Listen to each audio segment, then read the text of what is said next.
Sometime in the late morning of April 29th, 2026, at a field landing strip near the settlement of Babky in Russia's Voronezh Oblast, four Russian military helicopters sat on the ground undergoing rapid refueling and between-flight maintenance. Two were Mi-28 attack gunships, the type Russia uses to lay rocket and cannon fire on Ukrainian troops along the front. Two were Mi-17 transport helicopters, used to ferry troops and supplies to forward positions. The airfield was 150 kilometers behind the line of contact, which is to say, 150 kilometers inside what every Russian pilot, every Russian crew chief, every Russian air operations officer, and every Russian commander above them had treated as a safe rear area for the previous 4 years of the war. Voronezh is a Russian region. It borders Ukraine, but Russian military doctrine had never seriously contemplated that ordinary Ukrainian forces could threaten it, because Voronezh sits behind a defensive belt of air defense systems, electronic warfare equipment, and sheer geographic depth that was supposed to be inviolable. The pilots flying those 4 helicopters had been in and out of that airstrip dozens of times. The maintenance technician walking under the rear engine compartment of the Mi-17, doing exactly the kind of routine engine check he had done on hundreds of helicopters before, was operating on the assumption that the airfield was safe. He was wrong. None of them knew, in that moment, that small Ukrainian drones called Ram-2s were approaching the airfield at low altitude, having flown from launch points somewhere across the line of contact, navigated through what should have been Russia's most layered air defense coverage, and homed in on the specific pieces of geography where Ukrainian intelligence had told them 4 valuable Russian helicopters would be parked at this exact time of day. The first the Russians knew of any of it was when the first drone passed over the rotor blades of the Mi-17, descended, and detonated against the rear central section of the engine compartment 2 feet above the technician's head. He died instantly. The second drone, seconds later, hit the engine compartment of an Mi-28 parked nearby with the same precision, the same angle, the same mathematical understanding of exactly where on the airframe of a Russian attack helicopter the most expensive and irreplaceable components were located. 2 helicopters, conservatively valued at $33 million combined, became smoking wreckage on the tarmac of an airstrip that had been, until that morning, one of the safest places in Russia for a Russian pilot to be. The video footage of both strikes was published by Ukraine within hours. The man who published it, Major Robert Bravdy, the commander of Ukraine's unmanned systems forces, called it what it was. The aircraft, in his framing, had been hunted. The hunt, on April 29, 2026, had succeeded. And the strike that had taken less than a minute to execute on the ground had taken months of patient operational work to set up, and represented the moment at which a doctrine the Russian military had been operating under since February 2022 had quietly, decisively, and probably permanently collapsed. To understand what changed on April 29th, you have to understand what Voronezh had been before. The Oblast, located along Russia's southwestern border, had functioned for the entire war as a rotation point for Russian aviation operating in support of the Donbass and Kharkiv fronts. Helicopters from forward operating bases in occupied Ukraine and from frontline aerodromes in Russia's Belgorod and Rostov oblasts would cycle through Voronezh airstrips for fuel, maintenance, and crew rest. The crews could sleep in beds. They could eat in mess halls that were not under fire. They could do the things that any military aviation force does when it is operating from a rear area that the enemy cannot reach. The Russian air defense network covering Voronezh was, on paper, dense. The S-300 and S-400 systems that ringed Russian strategic locations were supposed to extend their protective umbrella over precisely this kind of forward operating site. The Panzer S short-range systems were supposed to handle anything that slipped through. The full Russian theory of layered air defense, refined over decades of Soviet and post-Soviet thinking and tested against 4 years of Ukrainian strike attempts, was supposed to make a daylight attack on a Voronezh helicopter base impossible. The theory had stopped working. By late April 2026, Russia's air defense network was, in the assessment of every credible Western analyst and most honest Russian military commentators, in serious trouble. According to data compiled by the Kyiv Independent, Ukrainian forces had conducted 492 strikes against Russian air defense systems inside Russia and the occupied territories between June 2025 and March 2026. That accounted for almost a third of all of Ukraine's verified long-range and middle-range strikes during that period. The Ministry of Defense of Ukraine, in its summary of April 2026 middle strike operations, reported that 25 Russian air defense and radar systems had been destroyed in a single month. That is almost one Russian system per day, eliminated by Ukrainian drones, missiles, and special operations forces. The Russian replacement rate was not keeping up. The commander-in-chief of Ukraine's armed forces, Oleksandr Syrsky, had stated publicly in late April that Russia did not have enough air defense missiles to counter Ukraine's drone strikes. Russia, in other words, had been forced into a triage decision about which areas of its enormous territory it would prioritize defending. The decision had pushed coverage toward Moscow, toward critical strategic infrastructure, and toward Crimea. It had pulled coverage away from secondary military sites, including, as it turned out, the field airstrip near Babky in Voronezh Oblast.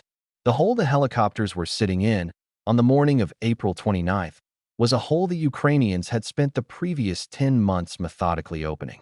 What made the strike historically significant was not the loss of the two helicopters.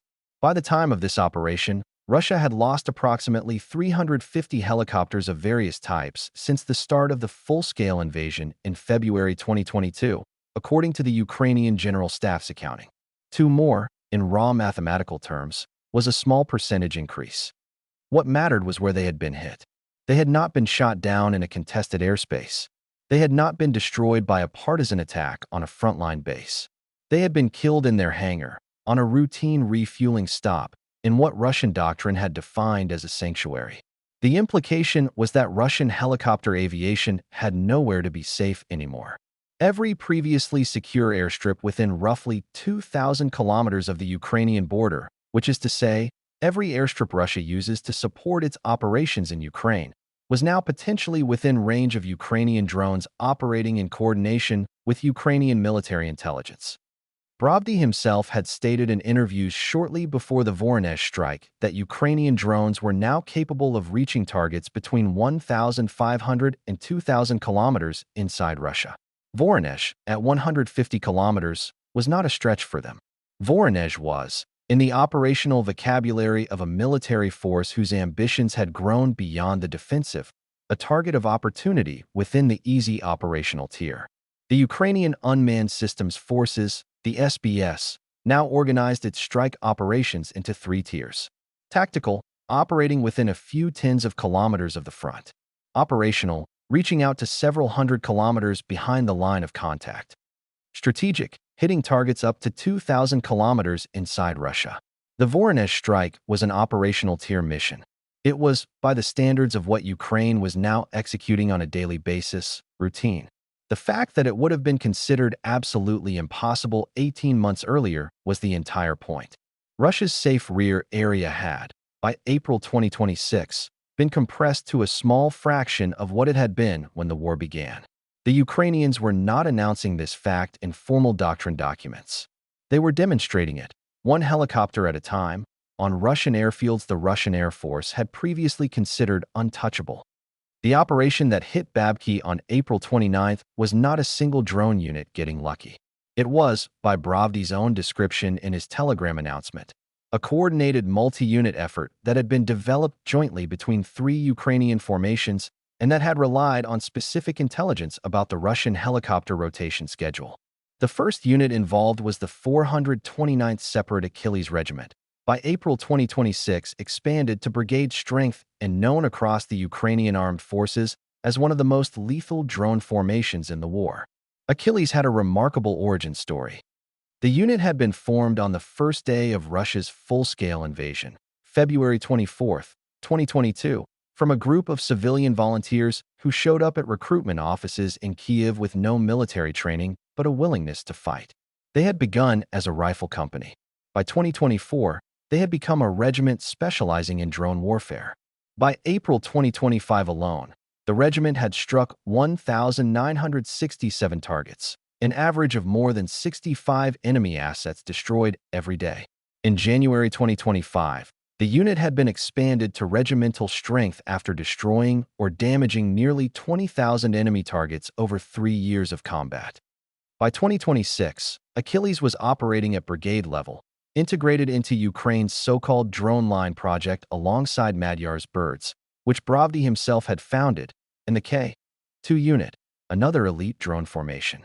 The second unit involved in the Voronezh strike was the 43rd Separate Artillery Brigade, a more conventional Ukrainian artillery formation that had likely contributed targeting data, electronic warfare support, or distraction fire designed to occupy what remained of Russian air defense attention while the drones made their approach. The third and most secretive unit involved was the SBU's Center for Special Operations Alpha, the elite paramilitary arm of Ukraine's security service, the rough equivalent of a combination of the FBI's hostage rescue team and the U.S. military's Tier 1 Special Operations Forces. Alpha had a long history of executing the most technically and politically sensitive deep strikes of the war. They had previously destroyed a Russian Mi-26 heavy transport helicopter in occupied Crimea using a loitering munition. They had been involved in operations against high-value Russian command nodes, against critical infrastructure, and against sites where the political message of the strike was as important as the kinetic damage. The presence of Alpha in the Voronezh operation indicated, at minimum, that the strike had been considered strategically important enough to involve Ukraine's most capable special operations community in its planning. What exactly Alpha contributed has not been publicly disclosed, which is itself an indicator of operational seriousness. Babky noted in his announcement that the operation had been jointly developed with Alpha. He did not elaborate. Telling Russia how Ukraine was finding and hitting these targets would only help Russia close the gap. Telling them that the gap had been found and that Ukrainian special operations were now routinely hunting Russian helicopters in the Russian rear was the entire point of the announcement. The drones themselves, according to Russian-language commentary that emerged in the hours after the strike, were Ram-2s, a class of Ukrainian-made guided kamikaze drones in the small loitering munition category. The detail mattered to Russian military observers because the Ram-2 is small enough that some Russian commentators initially speculated the drones had been launched from inside Russian territory by Ukrainian special operations teams, or possibly from an airborne carrier. The alternative explanation, which is that Ukrainian drone units had developed the operational capability to fly Ram-2 class drones approximately 150 kilometers from launch to target through Russian air defense coverage, was, for Russian analysts, the worst interpretation. In either case, the target had been precisely selected and the engagement had been precisely executed. The Ukrainian drones had not approached the helicopters from above, where they would have struck the rotor blades and detonated relatively harmlessly against the most replaceable component of the airframe. They had approached at a low angle from the rear, climbed past the rotor disc, and detonated against the engine compartment. Babky, in his telegram description, was specific about the targeting. The strikes, in his words, had hit the rear central part of the engine compartment, bypassing the main rotor blades. This was not luck. This was a targeting choice. Russian helicopters of the Mi-28 and Mi-17 family carry their main engines in the upper rear of the fuselage, immediately below the rotor disc. The engines are expensive. They are the single most logistically irreplaceable component of the aircraft, requiring specialized facilities and long supply chains to manufacture. A drone that hits the engine destroys, for practical purposes, the entire helicopter because the cost and time required to replace the engine usually exceeds the value of the airframe at this point in the war. A drone that hits the rotor blades, by contrast, does relatively reparable damage. The Ukrainian operators had been trained, and had trained their drones, to take the harder shot for the higher payoff. The footage published by Babky's office showed both strikes from the perspective of the FPV cameras mounted on the drones themselves. In the footage of the Mi-17 strike, a single human figure can be seen near the helicopter's engine compartment in the final seconds before impact. He had been doing his job. He had no warning that he was about to die. The footage of the Mi-28 strike showed a similar approach, though without a clearly visible human figure in the frame. Babky confirmed in his announcement that at least one Russian helicopter maintenance specialist had been killed. He described the man as the technician who, in his phrasing, had come into the drone's eye. The maintenance specialist's name has not been released. He is somewhere in Russia, in a notification chain that is by now familiar to thousands of Russian families. He had, by all evidence, been competent at his job. He was killed by a drone whose operator was, in all probability, sitting in a control trailer in Ukrainian territory more than 100 kilometers away, watching his thermal display, lining up his shot, and pressing a button. The economic damage from the strike was, by the standards of the conflict, modest in absolute terms, but illustrative of an asymmetry that has become the defining feature of the entire war. The Mi-17, according to Defense Express's pricing analysis, has an estimated value of at least $15 million, depending on configuration and equipment. The Mi-28, designed specifically as an attack helicopter with armored cockpit and advanced weapons systems, has an estimated cost of approximately $18 million. The combined hardware loss to Russia from a single drone operation was therefore in the neighborhood of $33 million, not counting the trained maintenance technician killed, the operational disruption to a helicopter rotation that supported active combat operations, and the morale impact on Russian aviation crews now forced to consider that no airstrip within hundreds of kilometers of the front was safe. The Ukrainian cost, by contrast, was minimal. A Ram 2 class kamikaze drone costs, depending on configuration, in the range of a few thousand to a few tens of thousands of dollars. 2 drones to do the actual striking, plus reconnaissance drones for damage assessment, and any additional electronic warfare support involved, almost certainly came to less than 1% of the value of what they had destroyed. This is not a war Russia can afford to lose at this trade ratio. It is also, increasingly, not a war that the trade ratio can be improved on the Russian side. Russian air defense systems are not getting cheaper. The S-400 missiles that would be required to intercept Ukrainian drones at sufficient depth and density cost between $2 and $3 million per round, depending on variant. The Panzer S short-range interceptors are cheaper but still cost in the hundreds of thousands of dollars per missile, and they have proven, in repeated combat tests, only partially effective against the small, slow, low-altitude drones that Ukraine is now sending into Russia in significant numbers. Russia's strategic position is that it must defend, expensively, against weapons that Ukraine produces inexpensively, in volumes that Russian industry cannot match, and with an aggression curve that is still rising. In March of 2026, according to figures released by Russia's own defense ministry, Ukraine had launched 7,347 long-range drones into Russia, the highest monthly total reported by either side in the entire war, an average of 237 projectiles per day. Russia's own record-breaking month for drone and missile launches into Ukraine, also set in spring 2026, came in slightly lower at approximately 6,800. For the first time in the war, Ukraine had decisively surpassed Russia in the volume of long-range strike weapons reaching enemy territory. The April 29 Voronezh strike was a single tactical operation embedded in this much larger volumetric shift. What it represented, beyond the loss of 2 helicopters and the death of 1 technician, was a doctrinal collapse that the Russian military has not yet found a way to publicly acknowledge.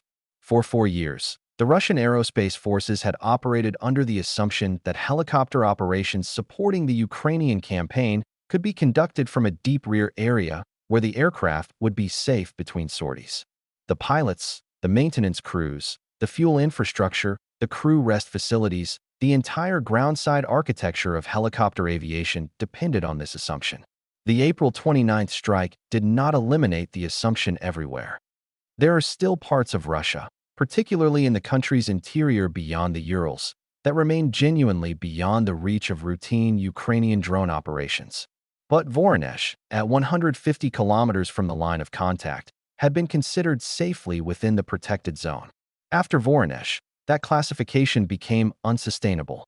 Every Russian helicopter unit operating from any field airstrip within roughly 500 kilometers of the Ukrainian border now had to consider that its aircraft were potential targets while parked, refueling, or undergoing maintenance. The operational consequences of this realization, when fully absorbed by the Russian command structure, will require significant changes to how helicopter operations are conducted. Aircraft will need to be dispersed more widely. Refueling operations will need to be conducted undercover or at unpredictable intervals. Maintenance facilities will need to be moved further east, which will increase transit times and reduce the overall sortie rate of the helicopter fleet. Crews will need to operate from temporary rather than permanent facilities, with all the logistical strain that implies. None of these adjustments are impossible. All of them are expensive. All of them slow down Russian operations. All of them are attacks that Ukraine has imposed on Russian aviation through the simple expedient of demonstrating, repeatedly, that it can hit the airfields previously considered safe. The Voronezh strike was one in a sequence.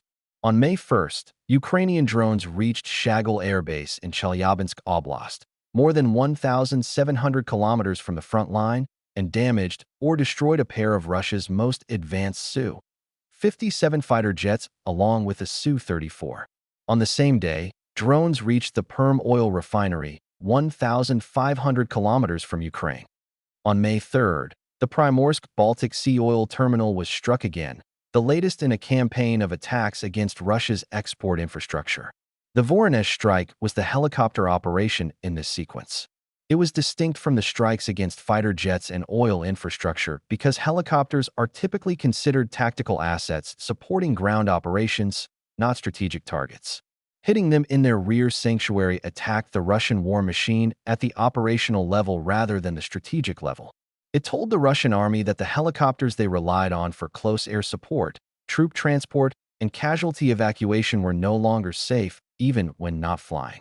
It told the Russian aerospace forces that the airfields they had spent 4 years using as sanctuaries were no longer sanctuaries. It told the Russian air defense community that the gaps in their coverage were not theoretical but operational, exploitable in real time by units that had specific intelligence about specific Russian aircraft at specific airfields at specific moments. The man who announced the strike has, in his own way, become a symbol of the change. Robert Babky, who goes by the call sign Magyar, is an ethnic Hungarian from Ukraine's Transcarpathian region. Before the war, he was a businessman. He volunteered for service in 2022 and built one of Ukraine's first and most successful drone units, a unit that became known as Magyar's Birds, and that has since been formalized as the 414th Separate Unmanned Strike Aviation Systems Brigade. Babky is now a major and the commander of the entire Unmanned Systems Forces branch of the Ukrainian Armed Forces, a branch that did not exist before this war and that, by some accounts for roughly 1/3 of all Russian assets destroyed despite comprising only about 2% of Ukraine's military personnel. He runs the SBS Deep Strike Center, the operational command that coordinates the tactical, operational, and strategic strike tiers across Ukraine's drone units. His Telegram channel, on which he announced the Voronezh strike with attached video, has hundreds of thousands of followers. He has become, over the course of 3 years, one of the most widely recognized military commanders in Ukrainian public life. He is also, by every available indication, a deliberate and methodical operational planner who selects which strikes to publicize based on what each one is intended to communicate to the Russian military, to the Ukrainian public, and to international observers. The April 29th announcement was particularly precise in its messaging. It named the units involved. It described the targeting choice in technical terms that any military professional would recognize. It included video footage that confirmed both the strike and the death of a technician. It did not gloat. It did not exaggerate. It said, in effect, this is what we did, this is how we did it, and these are the units that did it.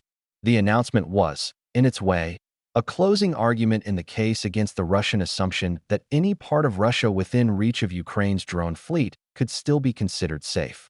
The case had been building for months. April 29th was the day Babky presented the verdict.